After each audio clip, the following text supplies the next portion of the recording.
Assalamualaikum warahmatullahi wabarakatuh. Kembali lagi di channel HDK Official. Di video tutorial kali ini saya akan mencoba memperlihatkan beberapa trik atau cara bagaimana kita meningkatkan kinerja Windows yang sudah mulai lemot atau sudah mulai lambat dengan beberapa pengaturan melalui Windows Service.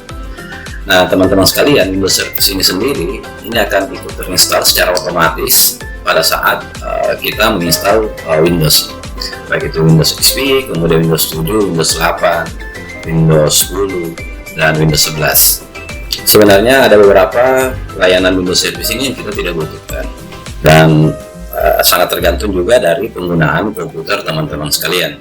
Ya, ketika komputer atau PC kita hanya untuk digunakan secara pribadi, ya berarti ada beberapa layanan Windows Service yang harus kita matikan atau disabelkan.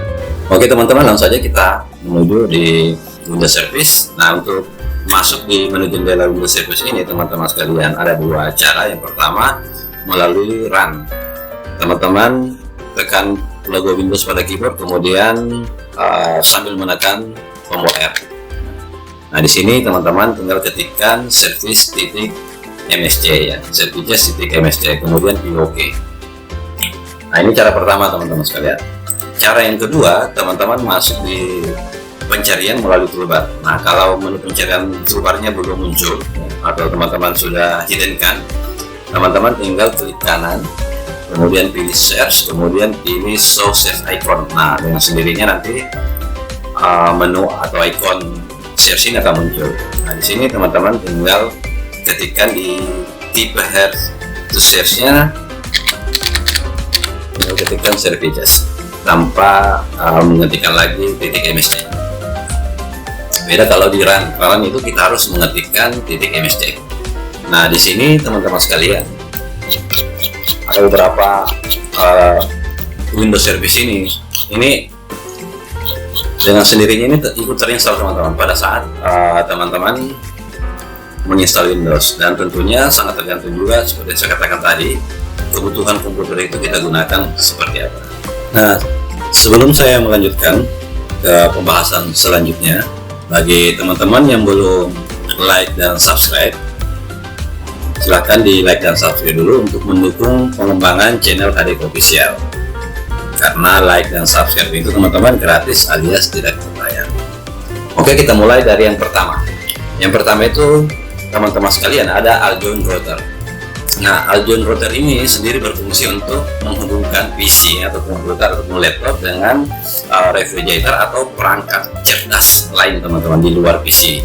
Contohnya misalkan kita ingin mengontrol perangkat cerdas itu menggunakan atau kita hubungkan PC kita dengan Smart TV, kemudian dengan bola lampu ya, atau balon lampu, kulkas dan sebagainya.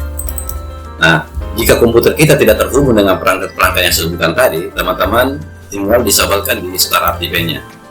Di sini kan ada beberapa pilihan teman-teman ya, ada automatic, delay start, automatic, kemudian manual, kemudian disable. Nah, teman-teman tinggal pilih disable, kemudian pilih OK. Itu yang pertama teman-teman. Kemudian yang kedua, BitLocker Drive Encryption Service. Nah, BitLocker ini teman-teman sekalian berfungsi sebagai pengunci drive pada partisi harddisk kita. Ini gunanya juga untuk mencegah orang lain itu membuka partisi drive internal kita teman-teman. Jadi kalau komputer ini pemakaian pribadi ya, dan tidak digunakan bersama oleh orang lain, teman-teman tinggal disabelkan. Tetapi berbeda kalau satu komputer itu banyak yang menggunakan dengan orang lain, berarti kita harus aktifkan BitLocker ini. Ini gunanya sebagai protect data-data kita itu tidak mudah diambil orang lain. Setelah itu teman-teman pilih OK. Nah, yang ketiga teman-teman sekalian, Connected User Experience and Telemetry. Nah, fitur ini teman-teman sekalian memungkinkan pihak Microsoft mengetahui kegiatan kita pada saat kita mengoperasikan Windows. Makanya ini teman-teman sekalian komplain ya, dan apalagi kalau komputer ini terhubung dengan jaringan internet, maka pihak Microsoft pada saat kita menggunakan Windows itu mengetahui apa-apa yang kita lakukan dengan komputer ya, atau pada saat kita menggunakan Windows. Untuk menonaktifkan, teman-teman tinggal pilih disable, kemudian pilih. Kemudian yang keempat, teman-teman sekalian, kita masuk di Device Setup Manager. Nah, Device Setup Manager ini, teman-teman sekalian, jika kita tidak berencana menginstal software baru ya, menggunakan Windows Update, maka baiknya service ini dinonaktifkan. Jadi kalau misalkan komputer ini tidak sering kita mengupdate atau menginstal aplikasi-aplikasi yang baru, nah ini sebaiknya teman-teman pilih disable saja. Setelah itu pilih OK.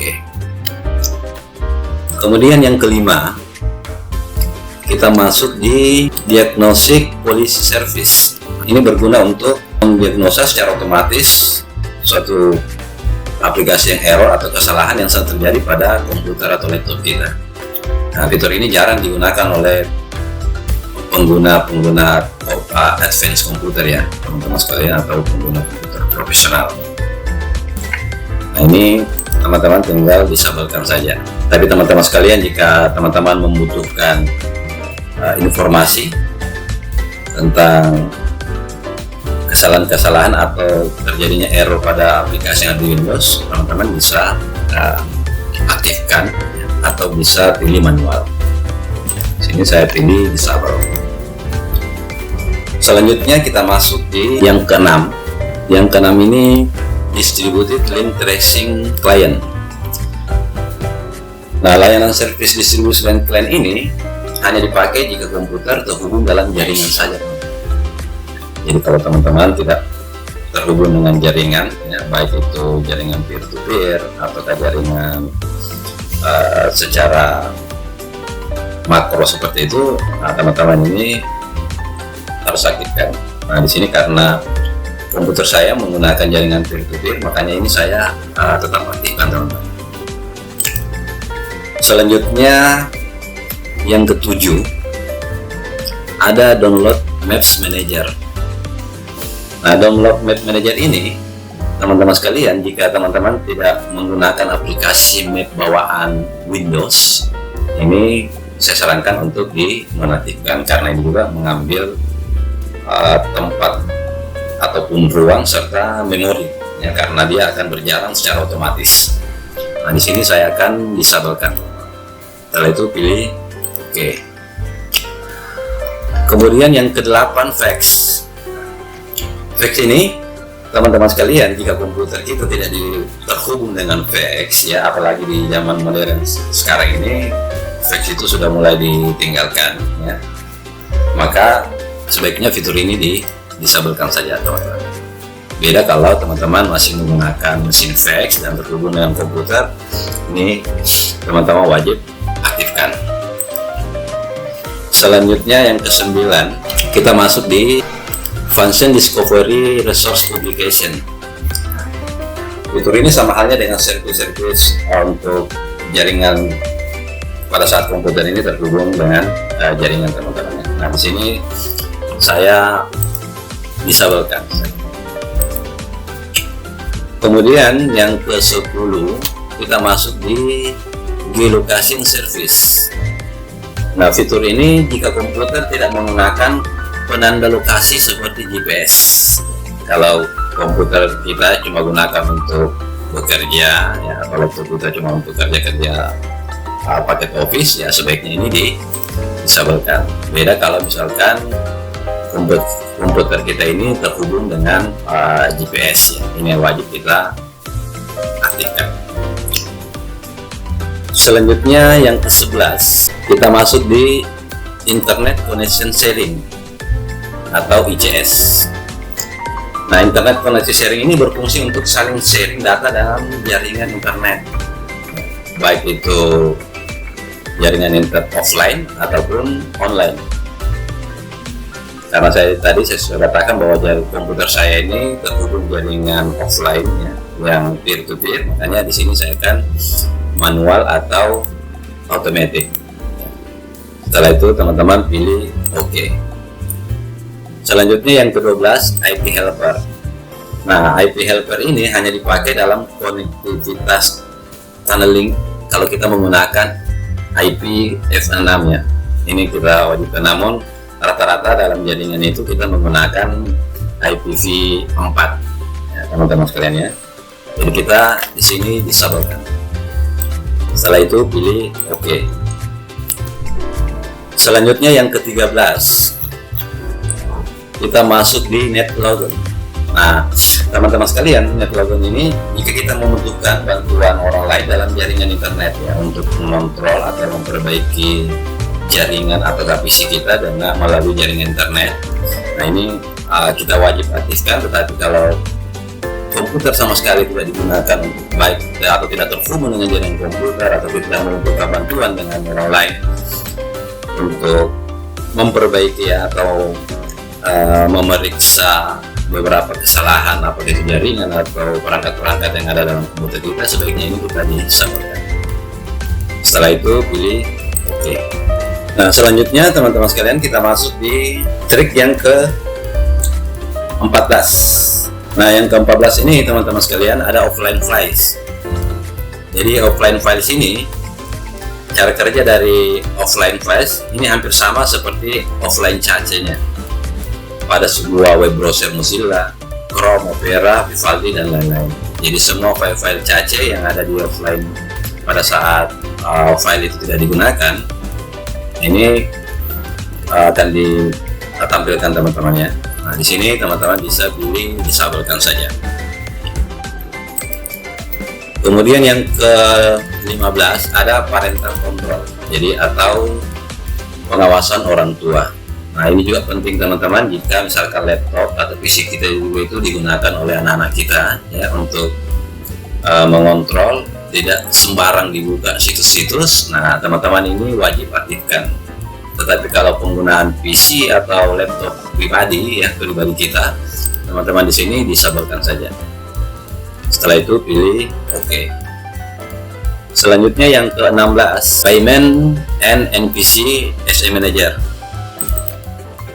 Nah, ini teman-teman disabelkan jika teman-teman tidak menggunakan perangkat ya, hardware dari Payment and NPC SM Manager ini. Tetapi kalau teman-teman menggunakan perangkat atau hardware dari Payment NPC ini, teman-teman itu wajib teman-teman aktifkan. Jika tidak ya kita disabelkan saja. Setelah itu pilih OK. Selanjutnya yang ke-17, kita masuk di Performance Log and Alert. Performance Alert ini berfungsi mencatat log performa komputer. Jadi akan ditampilkan atau kita butuh kinerja performa PC kita atau laptop kita. Nah, layanan servis ini akan menampilkan. Jika kita butuhkan informasi tersebut, kita disabelkan saja tuh. Setelah itu pilih OK. Kemudian yang ke-18, kita masuk di Plug and Play. Plug and Play ini merupakan fitur yang berguna untuk menjalankan suatu file multimedia seperti musik, video secara otomatis. Bahkan aplikasi jenis teks pun bisa berjalan otomatis jika servis. Plug and Play ini teman-teman dalam keadaan aktif. Jadi di sini teman-teman harus berhati-hati jika misalkan ya pada saat kita colok flash disk, kita menggunakan pemutar musik ya ataupun video, maka secara otomatis itu semua data yang file-file video atau file musik yang ada di flash disk itu secara otomatis akan terbaca dan akan diarahkan untuk memainkan. Nah, untuk menonaktifkan itu teman-teman sekalian, ini juga untuk menghindari pada saat flash disk ataupun disk yang dimasukkan ke dalam komputer itu mengandung file virus ya.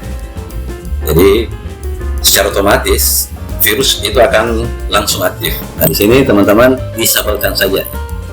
Setelah itu pilih OK. Selanjutnya kita masuk di trik yang ke-19. Nah, Print Scroller. Print Scroll ini jika misalkan komputer ini tidak terhubung dengan printer atau tidak memakai printer sama sekali, baik di dalam jangka waktu pendek atau jangka panjang, ini lebih baik kita matikan komputer. Tapi kalau komputer ini kita pakai dan hampir tiap hari kita menggunakan printer, ini wajib kita aktifkan. Namun jika tidak sama sekali, ini kita disabelkan. Setelah itu pilih OK. Selanjutnya kita masuk di trik yang ke-20, program Compatibility Assistance Service. Ini sesuai dengan namanya, ini hanya membantu kompatibilitas program. Ini kita disabelkan. Selanjutnya yang ke-21, kita masuk di Remote Desktop Service. Nah, fitur ini berfungsi untuk mengizinkan orang lain untuk mengakses komputer kita dari jarak jauh. Ini jika misalkan komputer kita terhubung dengan jaringan komputer atau terhubung dengan jaringan LAN, dan orang lain bisa istilahnya mengontrol desktop kita atau tampilan layar komputer kita dari jarak jauh. Nah, ini kita nonaktifkan karena ini biasanya teman-teman hanya digunakan ketika komputer ini terhubung dalam suatu jaringan. Ini kita disabelkan saja. Kemudian yang ke-22, kita masuk di Remote Registry. Nah, fungsi dari service yang satu ini hampir sama dengan Remote Desktop. Perbedaannya terletak pada penggunaannya. Pada Remote Registry berguna hanya untuk mengatur registry dari jarak jauh. Jadi misalkan jika teman-teman mematikan proses background ini, maka teman-teman akan sedikit lebih aman dari serangan virus komputer yang infeksi dengan cara mengubah berbagai register yang ada di komputer kita. Ini sangat safety ketika kita nonaktifkan ya, karena apalagi kalau PC kita atau laptop kita ini terhubung dengan jaringan internet. Karena apa? Teman-teman sekalian, register yang ada di Windows ini merupakan nyawa untuk Windows-nya.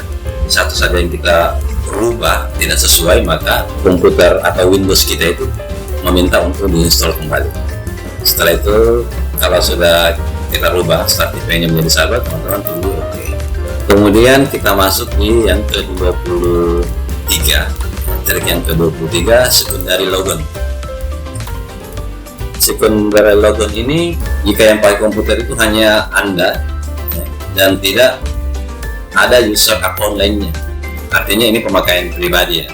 Berbeda kalau misalkan satu PC itu dipakai lebih daripada satu orang. Maka kalau misalkan ini pemakaian pribadi ya, maka lebih baik kita disabelkan fitur ini. Namun lain halnya jika misalkan komputer kita ini memiliki user account yang lain, misalnya dengan kredensial administrator, maka jangan teman-teman matikan fitur ini.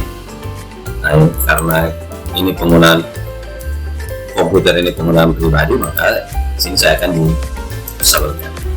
Nah, selanjutnya kita masuk di server yang ke-24. Nah, server ini kalau misalkan ya PC kita ini kita gunakan sebagai server atau terhubung dengan jaringan dalam suatu jaringan, nah ini wajib kita namun kalau cuma pemakaian pribadi dan tidak terhubung dengan jaringan apapun, ini teman-teman disabelkan. Kemudian kita masuk di trik yang ke-25, itu smart card.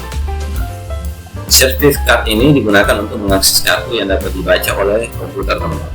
Biasanya smart card dibutuhkan hanya ini untuk perusahaan-perusahaan besar atau kantor-kantor besar.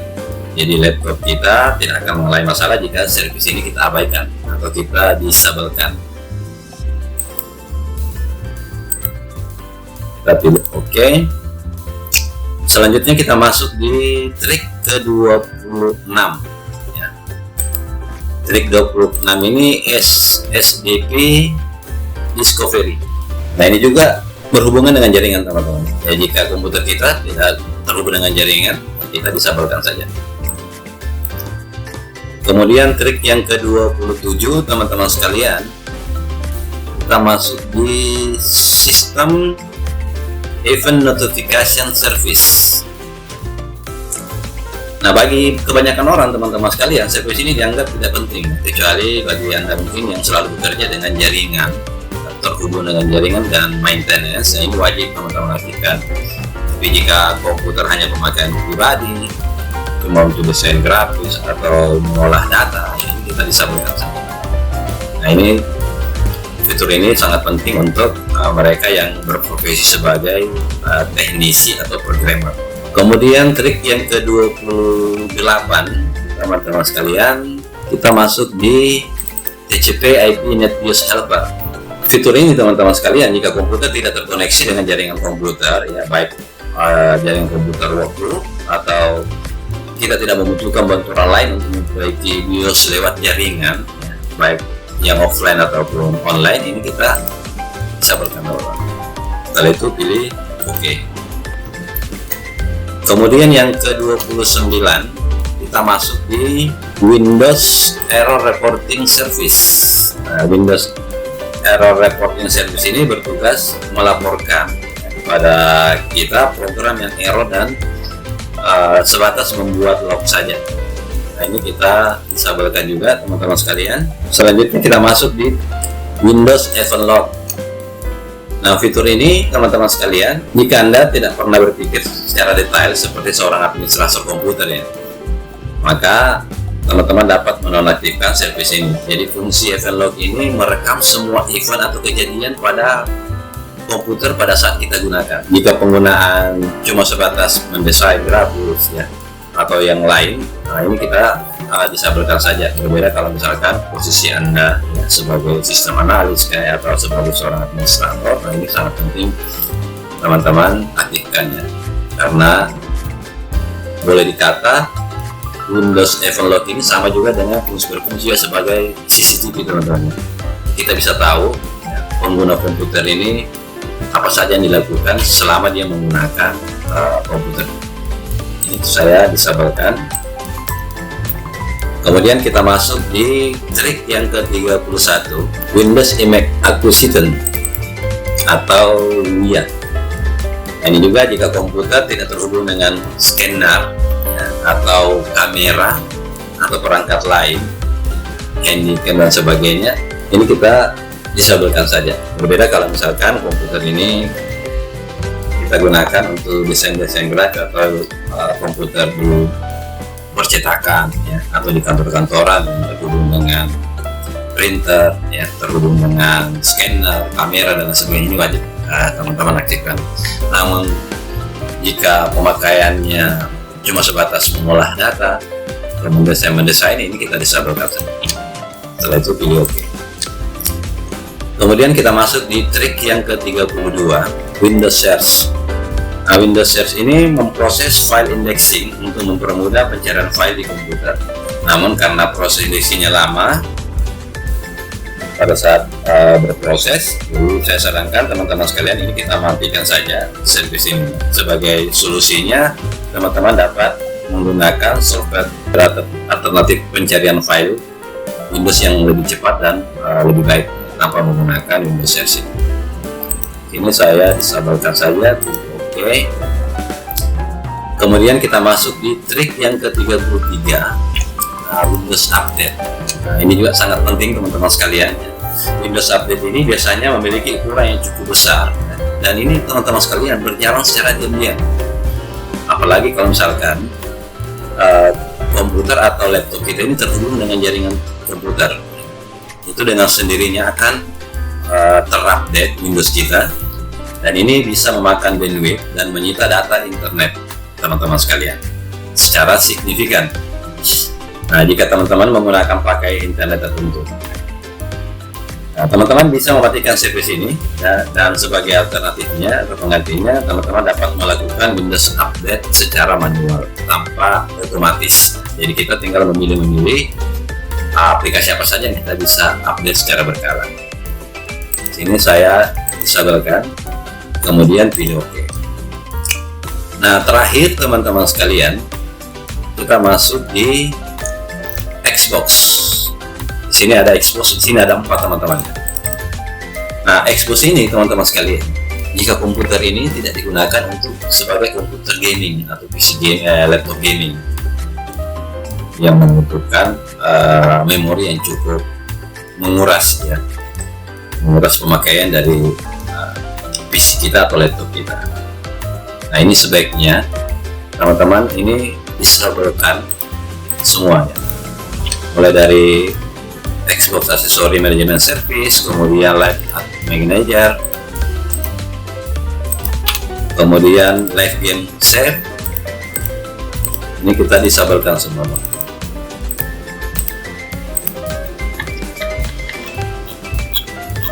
Nah, setelah teman-teman disabelkan ya, beberapa kurang lebih 34 layanan atau Windows Service tadi yang saya sebutkan, teman-teman, ini tinggal kembali restart komputernya dan lihat ya perbedaan ketika teman-teman belum melakukan pengaturan yang saya sudah sebutkan tadi dengan sesudah ya, teman-teman lakukan pengaturan. Demikian teman-teman ya, video tutorial kali ini tentang bagaimana cara meningkatkan performa atau kinerja Windows dengan mematikan beberapa Windows Service yang terinstall secara langsung pada saat kita menginstal Windows. Dukung terus channel HDK Official dengan cara tekan tombol subscribe dan tombol loncengnya untuk mendapatkan video-video yang lain dari saya. Dan jangan lupa juga like dan share. Wassalamualaikum warahmatullahi wabarakatuh.